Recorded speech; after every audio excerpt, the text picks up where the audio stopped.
Hello students, welcome to RWS IT academy. আমি তোমাদের online computer teacher Rahul কর্মকার। এটা তোমাদের সেমিস্টার 4 এর লাস্ট চ্যাপ্টার হতে চলেছে, যার নাম হলো ethical and social implementation of AI. অর্থাৎ এআইকে যদি সঠিকভাবে ব্যবহার না করা হয় তাহলে কী ধরনের বিপদ হতে পারে বা কী ধরনের সমস্যা হতে পারে এগুলো সম্পর্কে। তার কিছু কুপ্রভাব আছে, কিছু ভালো প্রভাব আছে, সেগুলো সমস্ত কিছু সম্পর্কে কিন্তু আমরা এখানে জানতে পারবো। তো চলো দেখে নিই এক এক করে কি কি এখানে আমাদের জানতে হবে। চ্যাপ্টারের নাম ethical and social implementation of AI. সবার ফার্স্ট প্রশ্ন আসে, এআই বুদ্ধিমত্তায় বায়াস বা পক্ষপাত বলতে কি বোঝা হয়? দেখো, যখন কোনো বাচ্চাকে কোনো কিছু নতুন শেখানো হয় তখন যদি তাকে সঠিকভাবে শেখানো হয় তাহলে সে সঠিক কাজগুলো করে। যদি তাকে ছোট থেকে মিথ্যে বলাটা শেখানো হয় বা মিথ্যে বলাটা সঠিক বলে বোঝানো হয় তাহলে সে কিন্তু মিথ্যে বলতে থাকে। এআই কি? এআই এরকম একটা বাচ্চার মতনই, যাকে আমাকে প্রতিটা স্টেপ ধরে ধরে শেখাতে হয়। তো এই এআইকে যদি ভুল তথ্য দিয়ে শেখানো হয় তখন সে নানা ধরনের বায়াস বা পক্ষপাতমূলক কাজ করতে পারে। অ্যান্সারে বলছে এআইতে বায়াস বা পক্ষপাত হলো এমন একটি পরিস্থিতি যেখানে একটি কৃত্রিম বুদ্ধিমত্তার মডেল এমনভাবে কাজ করে যা নির্দিষ্ট কোনো গোষ্ঠী ব্যক্তির প্রতি অন্যায্য বা বৈষম্যমূলক আচরণ প্রদর্শন করে, যেটা সঠিক নয়। যখন এআই সিস্টেমকে পক্ষপাতযুক্ত ডেটা, অসমমানের তথ্য বা বিকৃত অ্যালগোরিদম দিয়ে প্রশিক্ষণ দেওয়া হয় তখন এটি সমাজের বিভিন্ন কুসংস্কার বা ত্রুটিপূর্ণ ধারণাগুলোকে শিখে নেয় এবং ফলস্বরূপ নানা ধরনের ফলাফল প্রকাশ করতে থাকে। এআই বায়াস নেতিবাচক প্রভাব কি হতে পারে? এআই বায়াস যদি বারবার করতে থাকে কি ধরনের সমস্যা হতে পারে? দেখো, এআই যদি ভুলভাল ফল দেয় আমাদের সমস্ত কাজই কিন্তু ভুল বা অন্যায্য হতে থাকবে। আমরা জানি এখনকার দিনে কিন্তু এআই প্রতিটা ক্ষেত্রে ব্যবহার করা হচ্ছে। তাই ভুল শেখালে ভুলও আমাকে উত্তর দেবে। সেটা কোনো গোষ্ঠীর ক্ষেত্রে হতে পারে, সেটা কোনো মানুষের ক্ষেত্রে হতে পারে। ফর এক্সাম্পল, কোনো একটা কাজের জন্য ধরো শিক্ষকতার জন্যই বলা হলো মেয়েরা খুব একটা ভালো টিচার না অ্যাজ কম্পেয়ার টু পুরুষের তুলনায়, এমন কিছু ডেটা দিয়ে ওকে শেখানো হলো। তো এআইকে যখন সিভি বাছাই করতে বলা হবে শিক্ষকতার জন্য তখন কিন্তু ও সবথেকে বেশি প্রায়োরিটি কাকে দেবে? পুরুষকে দেবে, নারীকে কিন্তু দেবে না। এ ধরনের আরও অনেক ধরনের কিন্তু এক্সাম্পল আছে। এআই বায়াসের প্রকারভেদ সম্পর্কে লেখো, মানে কি ভাবে এআই বায়াস হতে পারে। বেসিক্যালি এটা কিন্তু অনেকগুলো টাইপ হয়, তার মধ্যে সবথেকে ইম্পর্টেন্ট যে পাঁচটা সেগুলো সম্পর্কে এখানে দেয়া আছে। ডেটা বায়াস বা তথ্যগত পক্ষপাত, অ্যালগোরিদম, তারপরে কনফার্মেশন বায়াস, এরপর আসে স্টেরিওটাইপ বায়াস, আর সবার লাস্টে আসে কি? Measurement bias. নাম থেকেই আশা করি তোমাদের একটা আইডিয়া তো হচ্ছেই, তবুও আমরা এগুলো ব্যাপারে ডিটেলে জানবো। সবাইকে ডেটা বায়াস বা তথ্যগত পক্ষপাত বলতে কি বোঝানো হয়? যখন এআইকে ভুলভাল ডেটা দিয়ে শেখানো হয় তখন কিন্তু এই ডেটা বায়াস হতে পারে। সবথেকে বেশি আর কমন কিন্তু এই ডেটা বায়াসই। যখন এআই মডেলকে শিক্ষা দেওয়ার জন্য ব্যবহৃত ডেটা সেট কোনো নির্দিষ্ট গোষ্ঠী বা সমাজের কোনো অংশকে সঠিক প্রতিনিধিত্ব করে না তখন এই ধরনের বায়াস হতে পারে। কোনো একটা ডেটা ওকে শেখানো হচ্ছে, সেখানে ঠিক করে কোনো ডেটা দেওয়ার নেই। দেখো, এখানে একটা উদাহরণ দেওয়া রয়েছে, আমি তোমাকে একটা বেসিক কনসেপ্ট বুঝিয়ে দিই। ধরো একটা ফেস রেকগনিশন সিস্টেম তৈরি করা হলো। যেমন তোমরা ভালো করে জানো এখন মোবাইলে তো ফেস লক আছে, অ্যাপেলের ডিভাইসে তো তোমাদের ফেস আইডি আছে। তো এগুলোই কি হয়, আমাদের একটা ছবি তোলা হয়, সে সেটাকে স্ক্যান করে চেক করে এবং আনলক করে দেয় যদি সেম মনে হয়। তো এইবার কি হয়, যখন এই ফেস রেকগনিশন সিস্টেমটা তৈরি করা হয় তখন কিন্তু নানা ধরনের মানুষের ডেটা দেখানো হয়। এবার যদি এই ফেস রেকগনিশন অ্যাপটা তৈরি করার সময় শুধুমাত্র ফর্সা ত্বকের মানুষদেরকে দেখানো হয় আর শেখানো হয়, যখন পুরো কমপ্লিট হয়ে যাবে এআইটা তখন কিন্তু কালো ত্বকের যেসব মানুষগুলো বা শ্যামলা ত্বকের মানুষগুলোকে ও শনাক্ত করতে ব্যর্থ হবে। কারণ ট্রেনিং দেওয়ার সময় ওকে শুধু ফর্সা ত্বকের মানুষকে দেখানো হয়েছিল, যে শ্যামলা রঙের যে মানুষগুলো তাদের অস্তিত্ব এআই এর কাছে নেই, তার জন্য সে সেগুলো শিখতে পারেনি আর কাজে ব্যর্থতা চলে আসে। এগুলো কি ডেটা রিলেটেড যে বায়াসগুলো হয় সেগুলোর মেইন এক্সাম্পল। এরপর আসে অ্যালগোরিদম বায়াস। কি algorithm bias? In the sense, আমরা জানি ভালো করে যে অ্যালগোরিদমের মাধ্যমে কিন্তু আমরা এআই ডেভেলপ করি। এটি এমন একটি অবস্থা যখন কোনো কম্পিউটার অ্যালগোরিদম পক্ষপাত দুষ্ট সিদ্ধান্ত নিয়ে শুরু করে। অ্যালগোরিদমটি যখন এমন ডেটা দিয়ে প্রশিক্ষণ হয় যা বর্ণ, লিঙ্গ বা সামাজিক অবস্থার প্রতি বৈষম্য তৈরি করে তখন এটি সেই পক্ষপাতিত্বগুলি শিখে নেয় এবং আরও বেশি পরিমাণে বাড়িয়ে তোলে। উদাহরণস্বরূপ, একটা সিবি বিশ্লেষণ করা এমন একটা এআই তৈরি করা হচ্ছে যেখানে বেশিরভাগ ক্ষেত্রেই পুরুষদের ডেটাই কিন্তু দেয়া হচ্ছে। এরপরে কি হবে? এরপরে যখন প্রচুর সিভি আনা হবে যেখানে নারী আর পুরুষ দুজনেই থাকবে, এআই কি জানবে? নিশ্চয়ই পুরুষ যেসব প্রার্থী তারা নারীদের থেকে অনেক বেশি ভালো। ফলস্বরূপ সে কি করবে? নারী যত শিক্ষার্থী আছে বা নারী যত আবেদনকারী আছে তাদেরকে কিন্তু বাদ দিয়ে দেবে এআই। এরপরে আসে কনফার্মেশন বায়াস বলতে কি বোঝায়? কনফার্মেশন বায়াস জিনিসটা আমাদের মানুষের থেকে এসেছে। কনফার্মেশন বায়াস জিনিসটা কিছুটা এরকম হয়, যখন আমরা কোনো বিশেষ ব্যক্তিকে পছন্দ করি, তার ব্যাপারে জিনিসপত্র দেখতে শুনতে ভালোবাসি। আর কাউকে যখন আমরা ঘৃণা করি, তার ব্যাপারে খারাপ মন্তব্য শুনলে আমাদের ভালো লাগে। তো কিছুটা এরকমই, যেহেতু মানুষরাই এআই তৈরি করেছি, সে তো এটা শিখবেই। কনফার্মেশন বায়াস এমন একটি প্রবণতা যেখানে পূর্বনির্ধারিত বিশ্বাস বা ধারণাকে সমর্থন করে এমন তথ্য খোঁজা বা মনে রাখা হয়, এবং বিপরীতে যে তথ্যগুলো থাকে সেগুলোকে সম্পূর্ণ উপেক্ষা করা হয় বা কম গুরুত্ব দেওয়া হয়। এটি সঠিক বা নিরপেক্ষ সিদ্ধান্ত নেওয়ার ক্ষমতাকে কিন্তু প্রভাবিত করে। উদাহরণস্বরূপ, ধরো কোনো এক ব্যক্তি XYZ, সেও XYZ রাজনৈতিক দলকে একদমই পছন্দ করে না।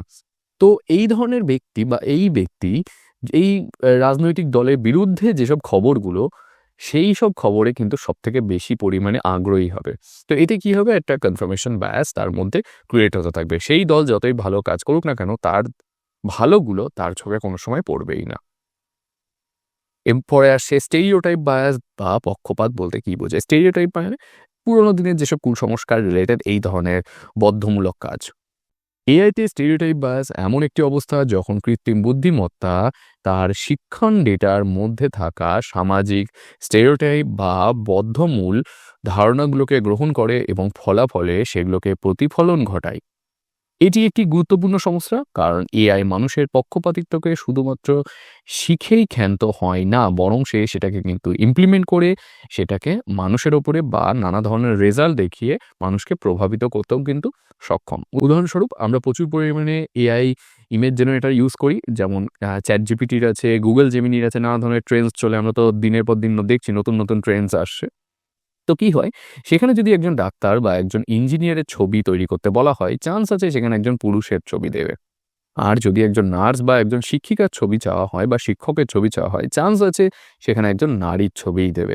কারণ কি, এখানে অলরেডি একটা সামাজিক স্টেরিওটাইপ বা বদ্ধমূল ধারণা কাজ করে যে শিক্ষক মানেই একজন নারী হতে হবে, আবার একজন ডাক্তার বা একজন ইঞ্জিনিয়ার মানে একজন পুরুষই হবে, সেখানে নারীর অস্তিত্ব নেই, এই ধরনের ধারণা। এরপরে যেটা আছে সেটা হলো মেজারমেন্ট বায়াস বা পরিমাপগত পক্ষপাত কখন ঘটে। বেসিক্যালি ডেটা ভুলভাল থাকলে এই ধরনের বায়াস ঘটে। যদি ডেটা সঠিকভাবে সংগ্রহ না করা হয় বা পরিমাপের পদ্ধতি পক্ষপাত দুষ্ট হয়, তবে এআই মডেলের ফলাফলও কিন্তু ত্রুটি হতে পারে। স্বাস্থ্যসেবা বা অন্য কোনো ক্ষেত্রে মেজারমেন্ট বায়াসের প্রভাব কেমন হতে পারে? অবশ্যই কুপ্রভাব হবে। কিভাবে হয়? ধরা যাক একটা এআই তৈরি করা হচ্ছে যেখানে রোগীদের স্বাস্থ্যের পরীক্ষা করা হবে, মানে শরীর কেমন আছে, কোন কোন ডেটার উপরে, রক্তচাপ আর ওজনের ওপরে। এবার যার ওপরে বেস করে এই ডেটাটা তৈরি করা হচ্ছে বা এই এআইটাকে তৈরি করা হচ্ছে, সেই ব্যক্তির ধরো নর্মাল যে রক্তচাপ হওয়া উচিত তার থেকে কিছুটা কম আছে, 1 to 2 mmHg, এই পরিমাণটা কম আছে। এখানে দেখো আমি পরিমাণটা মেনশন করেছি। নর্মাল একটা ব্যক্তির কিন্তু এটা কম হয় না, কিন্তু ওকে শেখানোই হচ্ছে একটা কম ডেটা দিয়ে।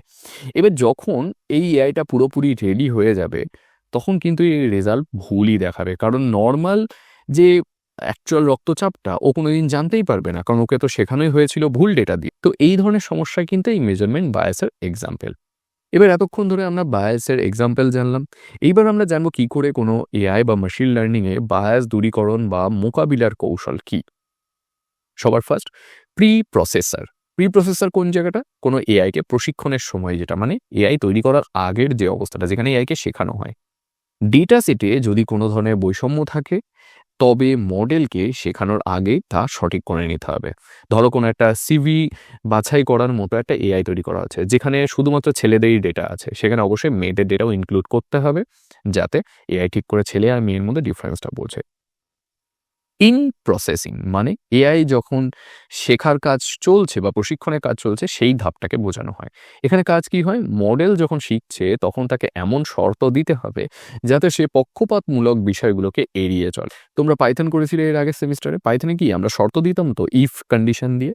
তো এখানে কি হয়, আমরা শর্ত দিয়ে ঠিক রেজাল্টটাকে পাই। অ্যাজ ওয়েল অ্যাজ এআই এর ক্ষেত্রে কিন্তু এই কাজটা করা যায়। তারপরে পোস্ট প্রসেসিং মানে যেখানে এআই তৈরি করা হয়ে গেছে, সে ফলাফল দিচ্ছে। এই পার্টিকুলার জায়গায় কোনো ধরনের বায়াস তৈরি হলে সেটাকে ঠিক করাকে বোঝায়।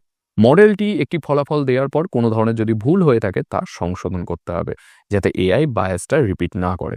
স্বচ্ছতা ও ব্যাখ্যাযোগ্যতা কি বলছে, মডেলটি কেন কাউকে লোন দিল বা দিল না তা ব্যাখ্যা করার মতো ক্ষমতা থাকতে হবে। যে এআইটাকে আমরা তৈরি করছি, একে কি বলে, XAI বা এক্সপ্লেনেবল এআই। কারণ জানা থাকলে ভুল ধরা কিন্তু অনেক বেশি সোজা হয়, আমরা খুব ভালো করে জানি। নিয়মিত মূল্যায়ন এবং অডিট কি হয় এখানে, কোনো থার্ড পার্টি কোম্পানি বা বাইরের কোনো বিশেষজ্ঞকে দ্বারা এআই সিস্টেমটাকে কিছুদিন অন্তর অন্তর পরীক্ষা করাতে হবে যে তাতে কোনো ভুল আসছে কিনা বা কোনো বায়াস ক্রিয়েট হচ্ছে কিনা। আর মডেলটি সবসময় চেক করতে হবে যে ওতে কোনো বায়াস তৈরি হচ্ছে কিনা। যদি সেটা তৈরি হয় সেটা অবশ্যই কিন্তু ঠিকও করিয়ে নিতে হবে। নৈতিক নির্দেশিকা এবং নীতি প্রয়োগ, একটা কঠোর পলিসি তৈরি করতে হবে প্রতিটা কোম্পানির ক্ষেত্রে, সেটা সরকারি হোক বেসরকারি হোক, যারাই এআই তৈরি করছে তাদের জন্য একটা কঠোর পলিসি থাকে যে তারা কোনোভাবে এমন কোনো এআই তৈরি করবে না যা মানুষের অধিকারকে ক্ষুণ্ণ করবে।